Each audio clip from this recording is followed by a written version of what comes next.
On the outskirts of a modest-sized town, down an unremarkable street, was a house that, at first, looked like any other. It was semi-detached. There was a leafy garden path leading from a front gate to the front door. Inside the house, things were slightly different. A 3-foot trench had been dug out, running the length of the hallway, with offshoots stretching into every room and even up the stairs, which is architecturally very confusing. In the living room, sat on a brown, high-backed armchair, was a man called Wyndon. And the interesting thing about Wyndon is that he had very, very, very long legs. Despite the rest of his body being in normal proportion for an adult, human, male, his legs were a good 3 feet longer than average. Sure, sometimes it was a bit of a problem for Wyndon, but he didn't mind it too much. He was in his early 40s. He'd had a long time to adjust.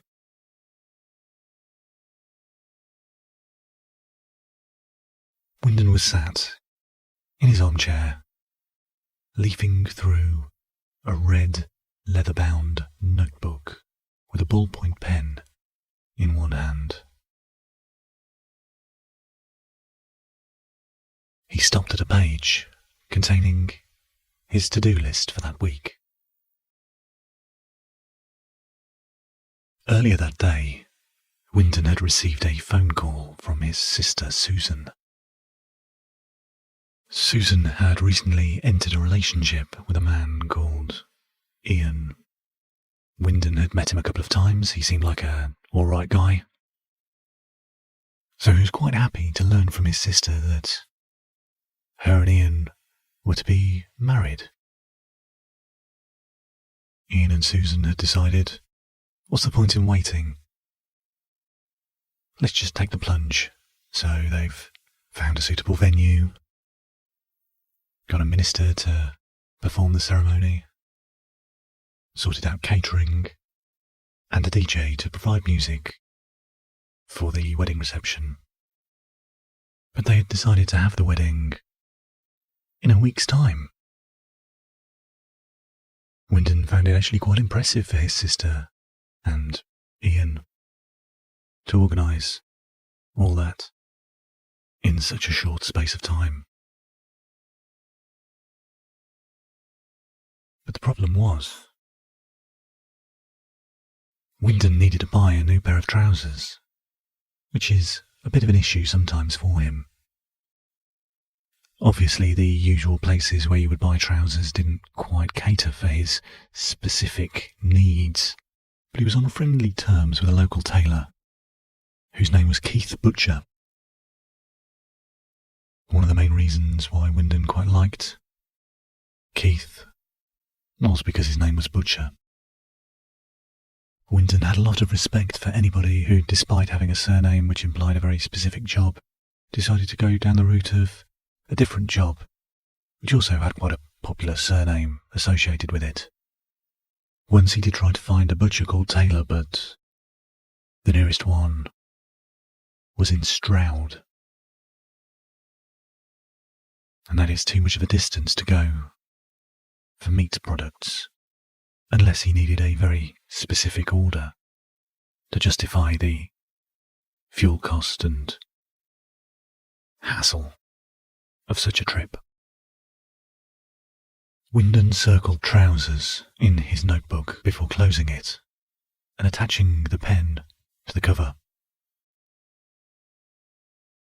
Wyndon pottered about in his kitchen before heading out, following the deep trenches that had been dug to make sure that he could actually stand upright in his own home. He opened his fridge and had a bit of a mooch about in there. He fancied making spaghetti bolognese for dinner. recipe that he used most often wasn't overly authentic and would probably feel quite insulting to an Italian chef, but he quite liked it. It was reliable. It was fairly quick and easy to make and didn't require a lot of forward planning. Wyndon made a quick mental note of the ingredients that he would need to pick up. Then he popped on a jacket, his shoes, size 9, stepped out of the trench in the hallway, and left his house, locking the door behind him. The street that Wyndon lived on was your standard suburban road. A few trees, slightly uneven paving in some places. The weather was fairly calm that day. Not too hot, not too cold, definitely jacket weather.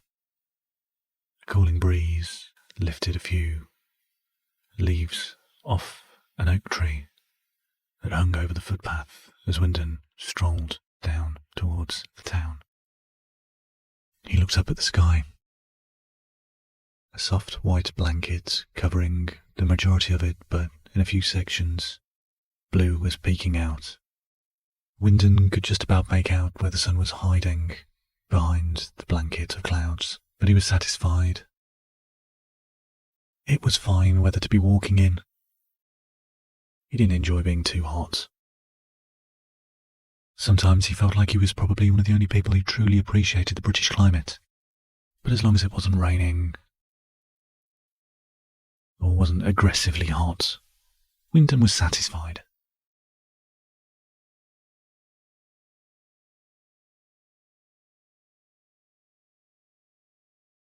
"5 minutes later, Wyndon arrived at Mr. Butcher, the tailor's, shop. A bell rang out as he opened the door and squeezed himself through. The wooden floor of the shop creaked warmingly. Mr. Butcher didn't see who had entered the shop. He was busy, facing away, working on a cravat. Without looking, he told Wyndon that he'd be ready in a minute. Wyndon replied, "Thank you," and idly inspected some of the items of clothing that hung up against the walls of the shop. Eventually, the tailor turned round, adjusted his eyeline to meet Wyndon's, and smiled. The two of them had got to know each other quite well over the years. And obviously, creating really long trousers for Wyndon was of strong financial benefit. Wyndon explained his need for a nice pair of smart trousers for his sister's wedding. Mr. Butcher sighed and did that whistling through the teeth thing that usually builders do. Unfortunately, due to a problem with international trade relations, he was experiencing a shortage of fabric. Wyndon's face dropped. Sure, there was other places that he probably could go, but it was always such a hassle having to deal with other tailors. Not just the problem of going into the high street, having shopkeepers ask him how the weather was up there. Wyndon liked having an easy life. It was just easier for him to use the shop that he knew and loved, that had served him well. The tailor had an idea. He was aware of somebody who was hoarding a lot of fabric. He wasn't sure why. But for a reasonable price, he was sure that Wyndon would be able to take it off their hands. On a scrap of yellow paper, the tailor wrote down a name, address and phone number and handed it over.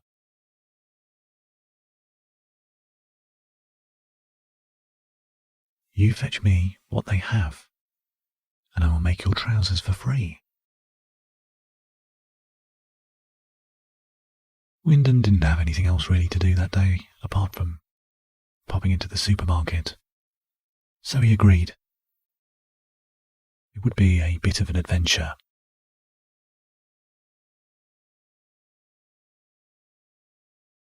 He thanked the tailor, ducked out under the door and left.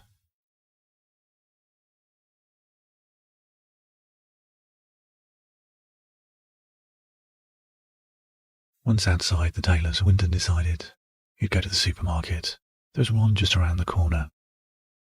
It wasn't the one that he usually went to, and they didn't have a huge range of items, but they would have enough for the ingredients that he needed to get for his spaghetti bolognese. He took a left down a road, then another left, and then a right. In a couple of 100 yards, he was at the entrance. He picked up a basket and entered the store.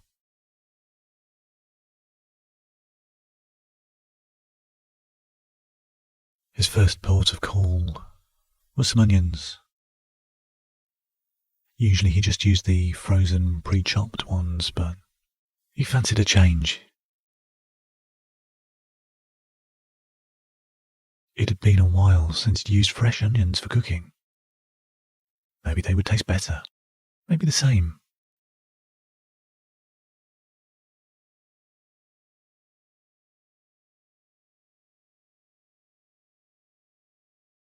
He grabbed a bag containing 3 and carried on.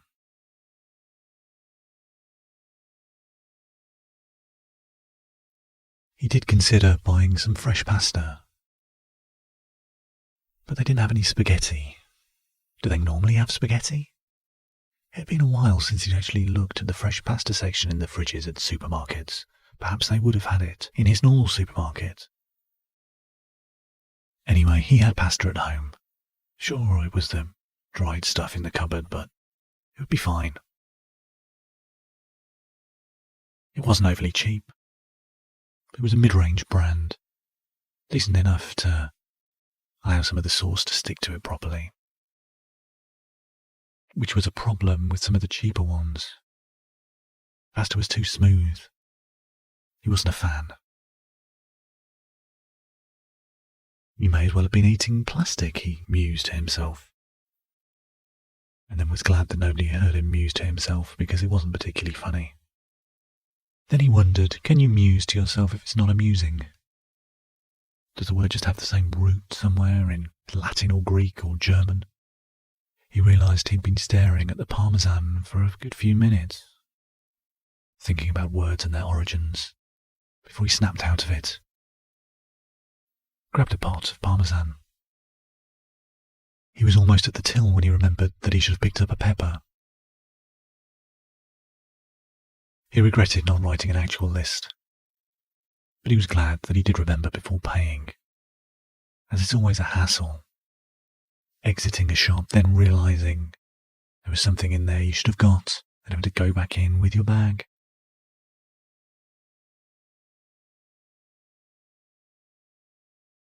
He got 2 large red bell peppers. He wasn't sure if he needed 2. He usually used 1, but he thought he could probably make double. Freeze the other half of it for one of those nights when you just can't be bothered to cook. It happens sometimes. He put the items on the conveyor belt. They were scanned by the shop assistant. He put them in a bag. He had a brief panic. Was there something else he was supposed to buy? But he couldn't think of anything. He had meat at home. He had chopped tomatoes. His cupboard was fully stocked of herbs and spices.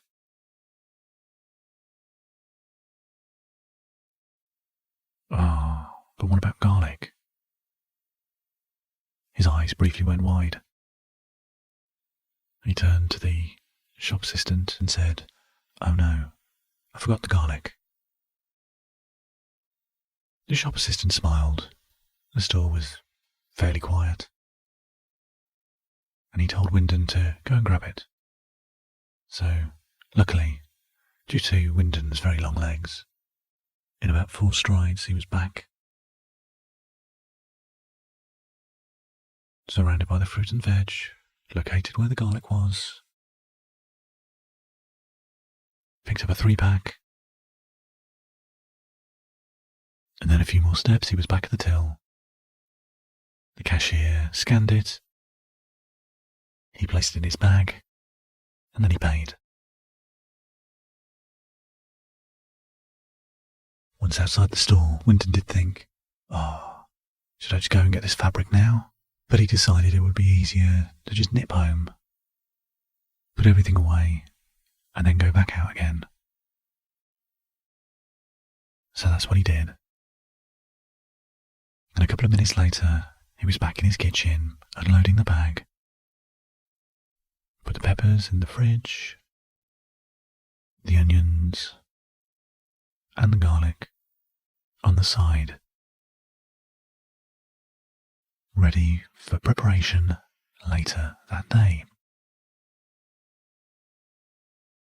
Winton thought he better look at the note that Butcher the tailor had given him. It did have a phone number on it. So he decided to give it a ring just in case whoever was on the other end wasn't available right then for a trade. He picked up his phone, keyed in the numbers, and listened as it rang.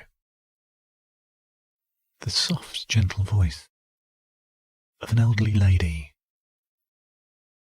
inquired who was calling. Winton told her his name. "Wyndon," he said. "I hear you have some fabric. I need some." There was a pause, and then the woman said, "Bring cash. Come alone," and then gave him the address.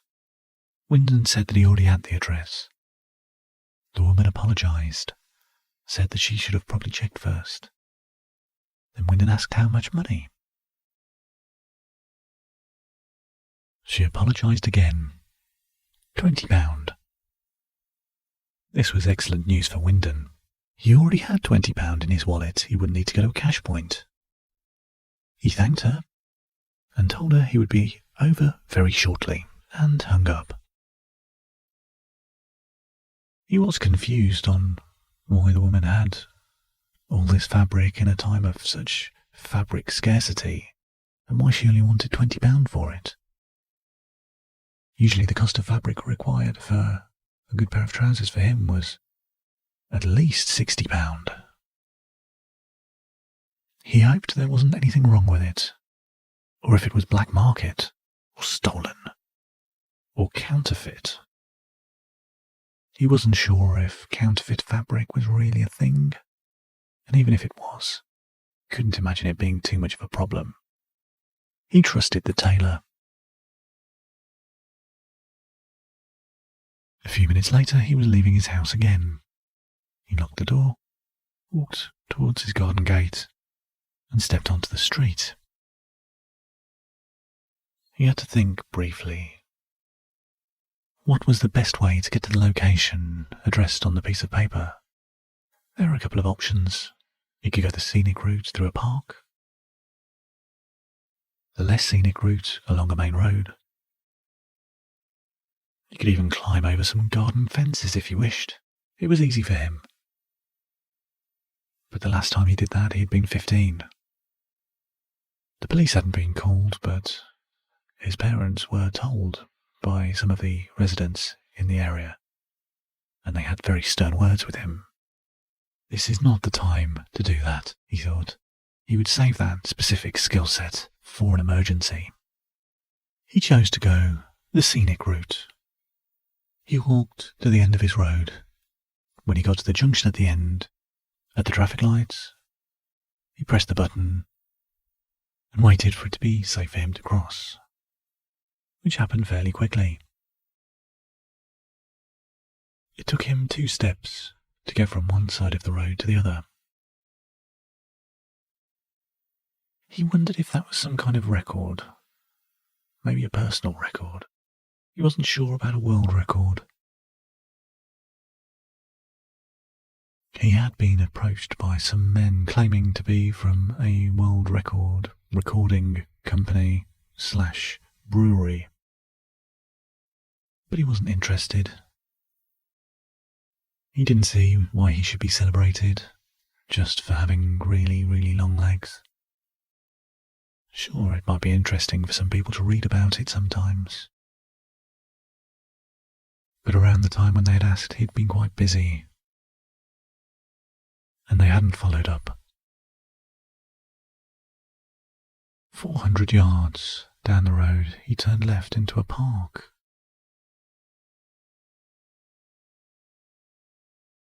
A path wound its way between trees, grass slowly being covered by the leaves falling off the trees. A man was trying to walk his dog, but the dog kept on sitting down. Eventually the man picked up the dog and walked home himself. Wyndon was glad he chose to walk through the park, otherwise he wouldn't have seen that. He thought it was the kind of thing that would make a very good video that would be popular on the internet. But he would feel a bit awkward filming a stranger and their dog. And the whole thing was over before he'd even really had a chance to think about it. Wyndon shrugged. The moment had passed. He carried on walking. At the other end of the park, Wyndon went through a gate, down another main road, down another road, then down a lane, then along a path that ran parallel to a canal. A few ducks quietly quacked. He thought he saw a swan, but he wasn't sure.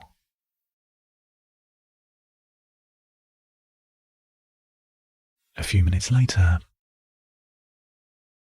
Wyndon reached a bridge. He went up the steps to the top of the bridge, leading to a road that ran over the canal. He turned left and inspected the piece of paper again, making sure that he had remembered the road name and number correctly. He had. He was there. It was a warehouse. There was no signage at the front. Old signs were still partially visible, but he couldn't quite make out what they were. Did this used to be a textile company? Was he buying old stock? Judging by the decay of the signs, it would be very old stock indeed. Well, he thought, as long as it doesn't smell old, it might still be fine. He approached a door.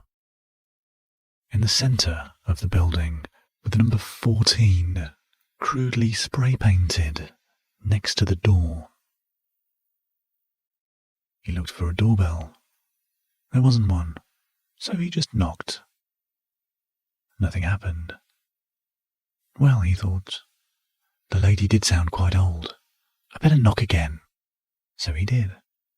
This time, slightly firmer than the first. Then he heard a noise, the sound of shuffling, and a figure distorted by the frosted glass. It was decipherable as the shape of an old lady. The door handle rattled, the sound of keys, a clunk as a lock was unlocked. The door opened, and a very nice-looking old lady greeted him. "Ah, you must be Wyndon." "Yes, I am," he said. "Are you Mrs. Larch?" "Yes," she said. "Excellent. Would I be able to have a look at the fabric?" "Yes," she said. So they entered. Inside the warehouse, rows of tables stretched all the way from one end to the other. He asked her, "How come you have this fabric?" And she said, "It was gifted to me, an unwanted Christmas present." Wyndon was confused. Why would she receive so much fabric as a Yuletide gift? "A Christmas present?" he said. "Yes. I had told some friends and family that I was very much into fabric. So they all gave me some fabric for Christmas. It was very kind, but I had much more than I really wanted." "Oh," said Wyndon. "Fair enough. And what about this building? How come you're here?" "Ah," she said.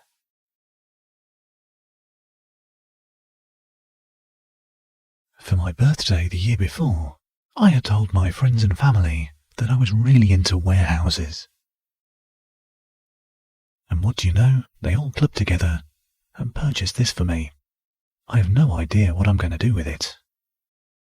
Wyndon thought, Well, I don't know if you've noticed this about me, but I am quite tall. If you have a look down, you will see my legs are considerably longer than what is normal." "Yes," she said. "I had noticed. I didn't want to ask you about them in case it was a sensitive subject for you." Wyndon thanked her for being considerate, but assured her he was not sensitive about the length of his legs. He then told her when he was at school, when he was young, and his legs first really began to grow. He was teased briefly for a very short period by some of his classmates. "They stopped," he said, "when I realized I could kick them from quite a distance away." "Ah," she responded, "that's very good news. I do like a story with a happy ending." Mrs. Lodge led Wyndon to a table. Upon the table, a large heap of fabric was folded over on top of each other. It was quite an amount. "There you are," she said. Wyndon looked at her. "Are you sure £20 is enough for all this?" "Yes, I just want rid of it." "Well, thank you very much. As you are aware, fabric is in very short supply at the moment." "Yes, I know," she said. "But I think you need it more than I do." And they both had a very good laugh. Once money and goods were exchanged, Wyndon left.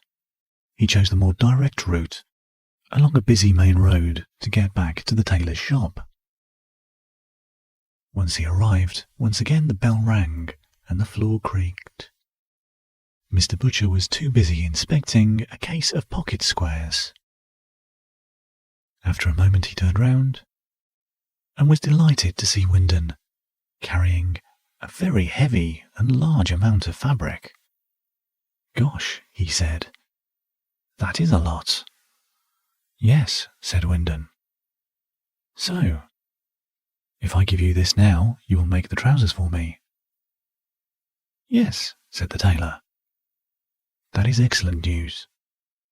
The tailor checked that Wyndon had not grown, either vertically or horizontally, since the last time. "No," said Wyndon.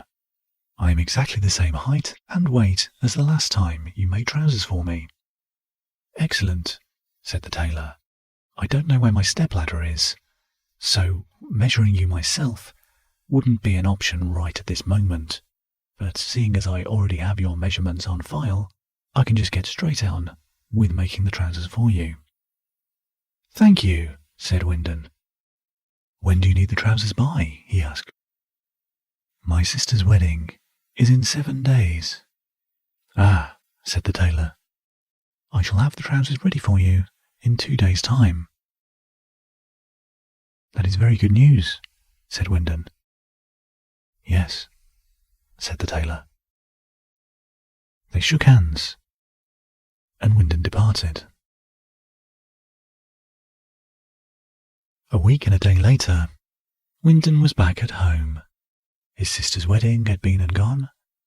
The ceremony was lovely. The happy couple were now away in Belarus on their honeymoon.